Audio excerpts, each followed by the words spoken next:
Welcome to 50 Signs of Obsessive Emotional Dependency on Your Pet. If your couch has its own name and a dedicated Instagram filter, stick around. This list is part wink, part wake-up call, and all painfully relatable. Quick note before we start. This is meant to be playful and reflective, not a clinical diagnosis. These are patterns and possible red flags. If several of these describe your life and they're causing real harm to you, your relationships, or your pet, consider reaching out to a veterinarian, certified animal behaviorist, or a licensed mental health professional. All right, let's go. Emotional and attachment behaviors, signs 1 to 10. You have full conversations with your pet that include follow-ups and emotional check-ins. You're not just narrating activities, you're processing your day, asking for advice, and waiting for a tail wag as feedback. Example, you tell your dog about a fight with a friend and expect them to weigh in. Punchline, your pet listens very well. They also have zero opinion. 2. Your pet is your primary confidant. When something big happens, your first impulse is to tell Fido, not your best friend. You plan how to phrase it to the pet. You rehearse the dramatic part. Contrast, telling a person usually starts with, "Can I talk?" With your pet, it starts with, "Come sit." 3. You cancel plans because your pet gets anxious. Someone offers weekend brunch and your dog had one restless night, so you bow out. It's less, "I need rest," and more, "I cannot abandon the sentient creature who gives me unconditional light." Tip, occasional self-care that involves humans is allowed and sometimes beneficial for your pet too. 4. You sleep with the pet every night, regardless of size or fur presence. Big dog, in the bed. Tiny cat, under covers. You have a sleep schedule that revolves around animal breathing patterns. Example, you've trained yourself to wake at 2 a.m. for small size. Punchline, your sheets now have a loyalty program of their own. 5. You introduce your pet as your roommate, partner, or child before human relationships. At gatherings, it's, "This is Luna, my roommate," not, "This is Luna, my dog." You get defensive if someone calls your pet just an animal. Mini confession, it's sweet until you start picking birthday gifts like you're organizing a bar mitzvah. Early soft CTA, drop a comment with the most you signs so far. I'll start. Mine's number 7. 6. You choose life decisions around your pet schedule. Moving for work, you pick a job within walking distance of the dog park. Dating app profile says, "Must love cats," like a city ordinance. Example, you declined a study abroad program because the timeline clashed with your cat's annual wellness check. Reflection, pets adapt better when we can adapt too, but constant rigidity is a pattern. 7. You anthropomorphize every emotion into very specific human terms. Your cat doesn't stretch. She's staging a dramatic sigh because she's ghosting you. You read novels into tail positions and can tell whether your dog is content, contemplative, or suspicious of Monday. Tip, interpreting is fine. Projecting entire human narratives on animal behavior can cloud boundaries. 8. You keep a mood diary for your pet. Not a feeding log, a mood log with entries like 11:5, seemed blue post-rain, gave extra chicken, mood improved. Example, you have color-coded calendars and stickers. Punchline, the pet's biggest worry is whether the window seat still faces the sunset. 9. You call to check on your pet throughout the day and expect detailed updates. You text the sitter and ask for a minute-by-minute recount of chew toy engagement and nap quality. If the sitter reports slept, you ask, "But lovingly?" Contrast, normal check-ins are, "Everything okay?" Yours read like mission reports. 10. You assign moral valor to pet choices. When your pet tolerates a stranger, you call them noble. When they ignore your relatives, they're standing up for themselves. Example, you frame the pet's leash pull as an act of rebellion. Punchline, animals are just animals. Anthropomorphism is flattering, but it can become a substitute for human moral conversation. Social life and relationship impact, signs 11 to 20. 11. Your social calendar shrinks to pet-friendly activities. Every outing includes a designated dog park or cat cafe because not including the pet feels like betrayal. You avoid events where pets aren't allowed, even if the people are people you genuinely like. Tip, remember, people often want your presence more than your pet's. 12. You prioritize your pet over your partner during conflicts. When arguments happen, you turn to your dog first for solace and side with them against your partner's critique of, say, the furniture being scratched. Example, you let the cat win sleeping on the pillow as a relationship rule. Punchline, pets are not judges, but they're great at playing the sympathetic juror. 13. You use your pet as an excuse to avoid dating or intimacy. "Sorry, can't stay over. Jasper gets anxious if I sleep away." Your dates can smell the pet barrier. You frame avoidance as caretaking. Reflection, It's okay to be cautious, but repeated use of the pet for emotional distance can stop you from building human intimacy. 14. You throw more parties for your pet than for people. Birthday cake, custom bandanas, RSV list. You spend time curating playlists for a crowd that licks their own face. Example, themed party hots for 8 dogs and 2 humans. Punchline, your pet's guest list is more ambitious than yours. 15. You choose gifts for people based on pet compatibility. Instead of choosing something the person might like, you buy items for their dog. Does your sister prefer beef-flavored or salmon baton shoes? You make thoughtful choices, but they center on animals. Tip, people appreciate gifts for themselves sometimes. 16. You compare human relationships to your pet's loyalty. When a friend cancels, you say, well, at least Rufus would never cancel. This sets a bar only dogs can meet. Example, you measure people against pets in ways that excuse poor social investment. Punchline, loyalty is great. Context is king. You cancel holidays because your pet doesn't travel well. Family reunion? Nope, Fluffy can't cope with the car ride. You miss multiple obligations to avoid a single flight. Reflection, occasional exceptions for animal comfort are considerate. Chronic avoidance that isolates you might be a pattern to watch. You defend your pet aggressively in front of others. Someone jokes he's spoiled, and you deliver a 30-second defense about environmental enrichment and emotional complexity that nobody asked for. Example, you have a prepared speech about why everyone should respect your pet's dignity. Mini-hook, wait till you hear the financial signs coming up. You expect your pet to be the social lubricant at adult gatherings. Instead of introducing people, you bring your pet in to break ice and then watch as the room bonds over cuteness while you sit back. Punchline, pets are excellent wing animals, but relying on them as your only social strategy can be a warning sign. You let your pet replace family roles. Pets as surrogate children or siblings, holiday cards list the animal and the family photo next to human names. Example, you check the pet's school, daycare report like it's a school report card. Reflection, pets enrich family life. Just be careful when they take over roles that humans should fill. Financial and lifestyle prioritization, signs 21 to 30. You own more pet beds than human furniture. Your living room is a showroom of orthopedically engineered nests while your own couch is a thrift store relic. Example, matching couture cushions for 3 animals and you have a folding chair. Punchline, interior designers call it a vibe. Your bankruptcy lawyer calls it a pattern.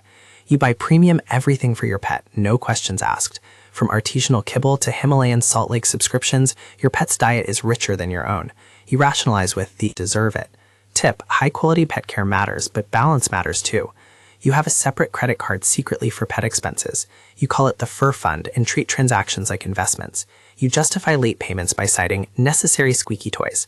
Reflection, budgeting for pets is normal. Hiding financial strain to preserve expenses is not. You schedule vacations around pet-friendly resorts only. That boutique hotel in Portugal? Nope, if pets aren't welcome. You turn down amazing trips because the destination doesn't roll out the welcome mat for pugs. Example, you once canceled a honeymoon because the resort didn't have a dog concierge. You buy matching outfits for you and your pet.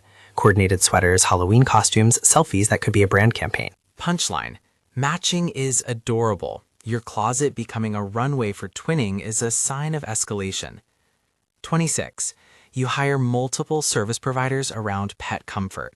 A groomer, walker, nutritionist, masseuse, and a pet wellness coach, all on retainer. Example, you pay for midday cuddles and then wonder why your student loan is late. Tip, seek priorities. Pets benefit from consistency, not over-service. 27. You refinance or plan finances to afford pet-related luxuries. Thinking long-term debt because the cat deserves uninterrupted access to feathered toys is a red flag. Your wallet weeps. Mini-hook, as promised. Number 27 will make your wallet weep, and here we are. 28. You spend on Instagram content for your pet's brand. Studio lights, props, professional photographers for the weekly mood post. You're monetizing cuteness, or simply glorifying it. Either way, it costs. Reflection. Turning a hobby into income is fine. Losing money to maintain a facade is not. 29. You prioritize pet insurance but skip your own preventative care. You're on top of every vaccination and policy clause for the animal, but you let your own checkups lapse. Example, you'll sign the pet up for an annual dento bath but skip your dentist. Punchline, prevention is smart. Don't forget yourself. 30. You gift expensive items to your pet while giving human loved ones coupon-like presents. Happy anniversary, here's a 2 toy. Also, my time. People notice. Tip: symbolic gestures matter. Balance physical tokens with presence and attention. Home and routine adaptations, signs 31 to 38. 31. You convert rooms into pet-only zones. The spare bedroom is a sanctuary filled with tunnels and cat towers, while human guests get the couch. Example: your office became a cat enrichment center. Punchline: personal sanctuaries are lovely. Turning your home into an all-pet museum signals boundary erosion. 32. You rearrange furniture daily to accommodate pet rituals. A new crate corner, a rotated scratching post, a precisely angled sunbeam for naps. Your feng shui is dictated by whiskers. Reflection: small adjustments are fine. When the home ceases to reflect human needs, it's a pattern. 33. You buy furniture that's intended for your pet but sits there for now. Human chairs labeled as pet thrones because they're always occupied by the animal. You avoid using them. Example: you have an expensive lounge chair that's off limits to everyone but the cat. Punchline: that chair has a CV now. 34. You schedule your day around the pet's bot-frim or feeding rhythm. Everything else fits in the crocks. Meetings, after walks, dinner plans, scheduled around kibble. Tip: flexibility is a virtue. Rigidity may be a sign. 35. You have multiple keys to pet-related places but not to human friends' homes. Your keychain is a Rolodex of sitters, groomers, and kennels. You don't always have the time to visit people. Example: you once pledged allegiance to a dog park membership more than a book club. Mini hook. Halfway through and still sane? We'll see. 36. You create rituals that exclude other family members. A pre-bed cuddle routine that the partner is never invited to join, or an exclusive sequence of affirmations for the pet. Reflection: inclusive rituals bond people. Secret ones can isolate. 37. You allow the pet to control household rules. No shoes inside, only if the pet approves. Guests must be vetted by sniff test. Punchline: your pet is the mayor, and the bylaws reflect it. 38. You sleep near animal noise or movement because you can't bear being apart. You leave a nightlight on to mimic the pet's favorite spot, or you play recorded purring when you travel to soothe yourself.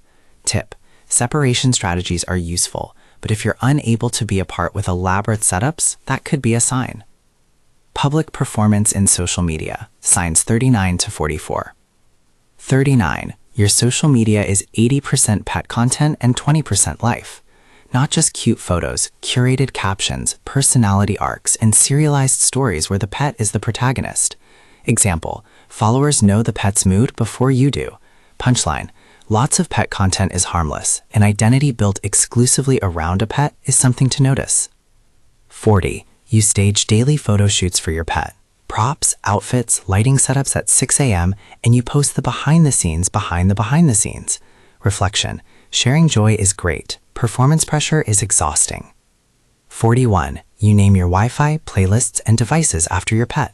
From FluffyNet to Milo's Mix, your digital life is a shrine. Example: you answered, "Which device is yours?" with "the one named after my dog." Punchline: small nods are cute. The ecosystem takeover is amusing and telling. 42. You pursue brand deals or micro-influencing for your pet's persona. Contracts, line sheets, and DMs about collabs. You build a commercial identity for your animal. Tip: monetization is a choice. Monitor motives. Are you pursuing this for passion or to validate the pet as your main social currency? 43. You dress your pet for public performance, not comfort. Seasonal outfits for temperature-neutral climates and costume changes that make animals look adorable yet uncomfortable. Reflection: dressing up occasionally is fine. Habitually prioritizing aesthetics over welfare is problematic. 44. You dramatize minor pet behaviors for likes. A sneezing episode becomes an epic saga in IG stories with a cliffhanger caption. Example: will Whiskers ever find the red dot? Tune in tonight. Punchline: some humor is harmless. Turning life into a serial performance can hollow out genuine interactions. Safety, health, and boundary issues, signs 45 to 50. 45. You refuse necessary travel despite major life opportunities because of the pet. A job, relocation, or crucial family support is declined because the pet cannot come. This pattern can limit growth. Tip: weigh options. Sometimes temporary separation supported by a trusted sitter is better than permanent stagnation. You keep more rescues than you can properly care for. Adopting with a heart, not a plan. Food shortages, vet delays, and behavior problems stack up. If the animal's welfare declines, this is a red flag. Practical step, consult a rescue network or behaviorist to create a sustainable care plan. 47. You put your pet's comfort above legal or safety guidelines. Ignoring leash laws, vehicle safety, or crate recommendations because it makes the animal feel better can create risk. Example, unloading a car in a busy area because your pup dislikes kennels. Reflection, small rule bending is common, dangerous patterns aren't. 48. You risk your job or finances to maintain pet-related routines. Repeated absences or missed opportunities to avoid separation create measurable consequences. If work performance declines or your financial stability is threatened, seek help. Suggestion, a conversation with a financial advisor or a trusted friend can reframe priorities. 49. You enable destructive behavior because you can't set boundaries. Allowing chewing, aggression, or property destruction to persist because you wouldn't deny them teaches bad habits and strains relationships. Example, a dog that jumps on guests, steals food, and you laugh it off. Tip, boundaries help animals feel secure, not punished. 50. You use the pet to avoid human intimacy or responsibility. When your pet becomes the tool you use to deflect meaningful conversations, parenting tasks, or personal growth, it's a serious pattern. If your pet is a buffer between you and life, consider a check-in with a professional. Note, this is where concerns shift from quirky to potentially harmful. We've made it through all 50 signs. If any of these landed like a gentle nudge or a loud honk, that's intentional. The list was designed to move from lovable quirks to the kinds of patterns that can hurt you or your animal if left unchecked. In the next section, we'll stitch several of these signs together into one vivid, over-the-top vignette to show how cute habits can snowball into limiting, expensive, and sometimes unsafe lifestyles. Before that, take a second. Which of these was most you? Drop a comment and tell us the number. Picture this. It's Saturday and the living room looks less like a human habitat and more like a boutique for small mammals. The coffee table is a staged platform for a seasonal photo shoot. There are 3 bandanas draped over the lamp because they match the lighting. A sunbeam has a reserved velvet cushion. On the couch, there's a human-sized throw pillow with "Do Not Disturb" nap time stitched into it, and yes, it's for the cat. Your calendar pinged at 8 a.m. with a reminder, fluffy spa appointment, bring calming spray. You pan up from your phone and realize your laptop is still in its bag because you turned down a job interview last month. The interviewer asked if remote work was possible. You laughed and said you couldn't imagine being away from your pup for more than a day. Honest, right? Now add a few layers. The pantry holds an artisanal kibble subscription box next to your backup supply of oat milk. There's a separate credit card and a different wallet labeled Fur Fund, saved up for seasonal costumes and boutique subscription boxes.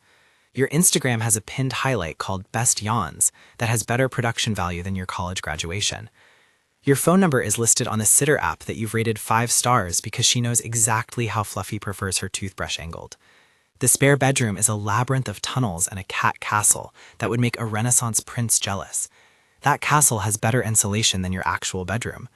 Your partner makes meals around the cat's feeding times, and your parents open holiday invites with the first question, will the animals be welcome? The answer is almost always yes. Scene cut. You're hosting a birthday brunch for the dog. There are 8 canine guests, 2 humans, and a playlist curated to the tempo of tail wags. You spent the morning baking a cake with a recipe that required a blender, a pastry bag, and a small tutorial from a pet bakery influencer. You planned seating so that the older pups could access the rough table without being trampled by toddlers. You practiced the cake cutting entrance twice. When an old friend arrives, you say, "You'll sit at the human table," and your friend laughs because you're half joking. At one point, someone asks you about a promotion you once considered, and you give a brief answer before diverting to an update about the party favors. Tiny bandanas with the guests' names embroidered. Later, you text the sitter gratitude notes like a diplomat. Thank you for arriving on time, for the precise belly rub technique, and for not letting Milo on the guest bed. Now imagine you're trying to go on a weekend getaway. You find a boutique inn 2 hours away, perfect view, adult conversation guaranteed. You check, no pets allowed. Refund requests, rerouted plans, and recriminations in your head follow. You compare boarding options and options involving a trusted friend who might be able to stop by 3 times a day. You cancel the trip. Instead, you schedule a staycation with the dog and a playlist of rain sounds because you read somewhere that it soothes separation anxiety. That rain playlist has been updated weekly since last spring. This composite vignette stitches together a dozen of the signs from the list. Financial ones, the secret card, luxury subscriptions; social ones, events curated around animals; home adaptations, rooms converted into pet sanctuaries; public performance and social media, daily shoots and branded content; boundary erosion with friends and partners, and safety and health red flags in miniature, declining opportunities, logistical risks. The whole scene is equal parts adorable and alarming because each element makes sense on its own. It's the accumulation that becomes the problem. Cute habits become habits that shape your life choices. If reading that made you smile and cringe in the same breath, you are not alone. Pets make homes warmer, soothe anxious moments, and reward us with loyalty that's easy to love. But when the pet becomes a single-track magnet for your attention, time, money, and identity, the line between devotion and overdependence can blur. The point of the vignette isn't to shame, but to illuminate. Patterns compound. The rituals that feel caring can, in aggregate, limit growth for both of you. So what can you actually do if you recognized more than a few moments in that scene?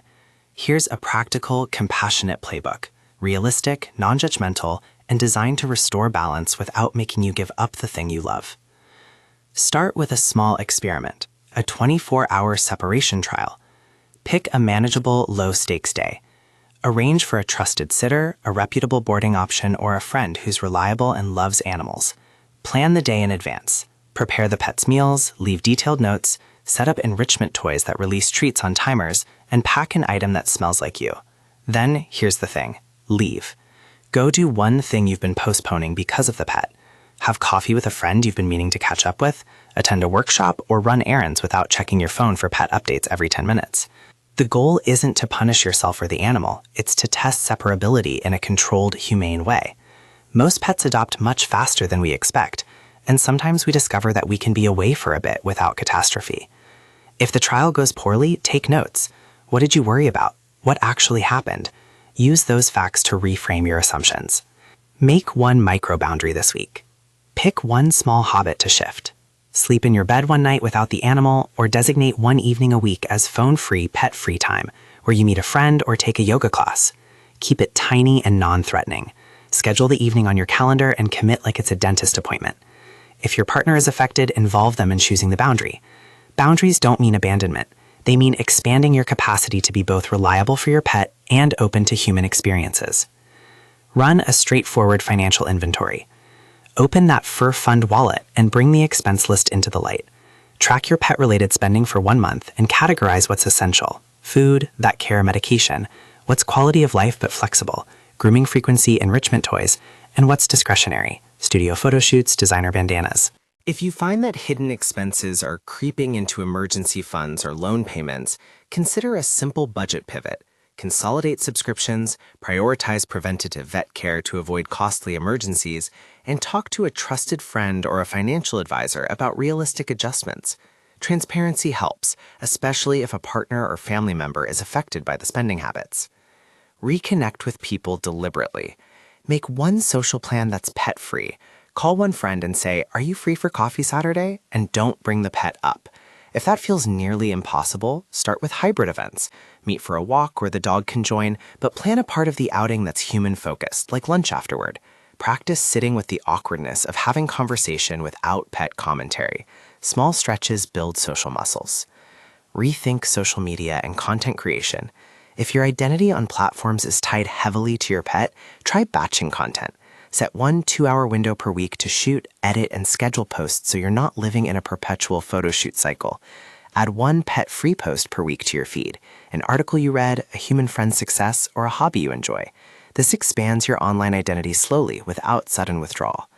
Address rescue overload carefully and practically. If your heart says yes to every animal in need, partner with local rescues. Volunteer your time to understand the resources involved before adopting another animal. Reach out to rescue organizers. Many will help create a realistic care plan and may suggest foster care as an intermediate step. Fostering gives animals homes while allowing you to experience boundaries without permanent commitment. If you already have more animals than you can safely care for, contact a reputable rescue or animal welfare group for support and options. This isn't surrender as failure, it's stewardship done responsibly. Talk to your partner like a grown-up. If your relationship is strained because the pet takes precedence, prepare a brief script. Say something like, "I love how much we both care for Charlie, and I've noticed I sometimes rely on him more than I talk to you. Can we set aside one night a week to reconnect? No pets on the couch?" Keep it framed as care for the relationship rather than criticism of pet-focused behaviors. Small collaborative experiments, alternate pet care shifts, schedule human date nights go a long way. When behavior becomes health or safety risk, call professionals. If the pet's health is compromised because of overcrowding, missed vet care, or inconsistent routines, or if your choices are causing financial jeopardy, it's time to seek help. Your first call should be your veterinarian. Describe the concerns plainly and ask for referrals to a certified behaviorist if needed. Certified applied animal behaviorists, veterinarian behaviorists, and accredited trainers can offer humane, evidence-based strategies to improve animal welfare. On the human side, if these patterns are interfering with work performance, major relationships, or causing significant distress, a licensed mental health professional can help you explore underlying reasons, grief, anxiety, attachment patterns, and develop healthier coping strategies. None of this is shameful. It's problem solving with experts. Practice radical normalcy, ritual with people. Create one small ritual that includes at least one human other than the pet. Morning coffee with a neighbor, a weekly call with your sibling, or a monthly dinner club. Tiny rituals add up. Rituals bridge loneliness in ways that animals can't, and humans need that. You don't need to replace the emotional richness of your pet. You're simply diversifying your support network. Give yourself credit for what's working. Pets reduce stress for many people, help with loneliness, and enrich daily rhythms. If you're reading this because you love your animal and want both of you to thrive, that love is a strong foundation for change. Celebrate small wins, a successful 24-hour separation, your first pet-free dinner out, or completing a financial inventory without panicking about it. These are signs of growth, not betrayal. Consider the why with curiosity, not shame. Why do you turn to your pet first with every worry? Are you avoiding painful conversations? Have friends moved away? Did a loss push you to find unconditional comfort? Honest answers are helpful because they point to targeted options, volunteering, therapy, community groups, or new social activities that meet those needs without replacing your pet. If you need a checklist to start, here's a gentle one-week plan. Day 1, do the financial inventory for pet-related spending and categorize. Day 2, book one 24-hour separation trial with a sitter or reputable boarding place. Day 3, schedule a coffee with a friend and make it pet-free. Day 4, create a basic budget for pet care that includes an emergency fund. Day 5, draft a short social media plan, one weekly botched shoot, one pet-free post. Day 6, reach out to your vet for a wellness check and ask about behavior referrals. Day 7, celebrate a small success and note what felt hard. A few realistic responses you might have and how to lean into them. It feels cruel to leave them for a day. Most pets handle short separations better than we expect. Preparation, enrichment, and a reliable caregiver make a big difference. If your pet has severe separation anxiety, a behaviorist can help you with stepwise desensitization strategies. I can't afford professional help. Contact local rescues or community veterinary clinics for sliding scale services. Some trainers and behaviorists offer group classes or payment plans. Online support groups and reputable free resources can be starting points while you plan longer-term support. What if my partner resists change? Start small. Ask for a single weeknight where pets don't come to bed. Frame it as an experiment for the relationship, not a permanent edict. Before we close, one more reality check. If multiple signs from the list are present and they're affecting your job stability, relationships, or the pet's health, if animals are underfed because of too many rescues, if you're missing work repeatedly to avoid being away, or if your finances are strained, these are not quirks, they're signals. Professional help is available and appropriate. Your veterinarian can advise on animal health and behavior referrals. Animal welfare organizations can help with capacity planning, and licensed mental health professionals can help you work through patterns that may be rooted in grief, anxiety, or other life challenges. Asking for help isn't a failure. It's responsible care for both of you. We started this list with a wink and a nudge. We end it with a genuine compassion. Pets are a gift, and loving them well sometimes means loving yourself well too. Try one practical step from this plan. Notice how it feels. Adjust. Reach out to one professional if you need extra support. Small changes protect the joy pets bring while keeping your life, relationships, and finances healthy. If any of this made you laugh, cringe, or realize you need a tiny course correction, do one thing right now. Leave a comment with the number that was most you, or share the wildest pet obsession you've seen. If you found this helpful, like and subscribe for more lists like this, and share with a friend who might recognize themselves in one of these signs.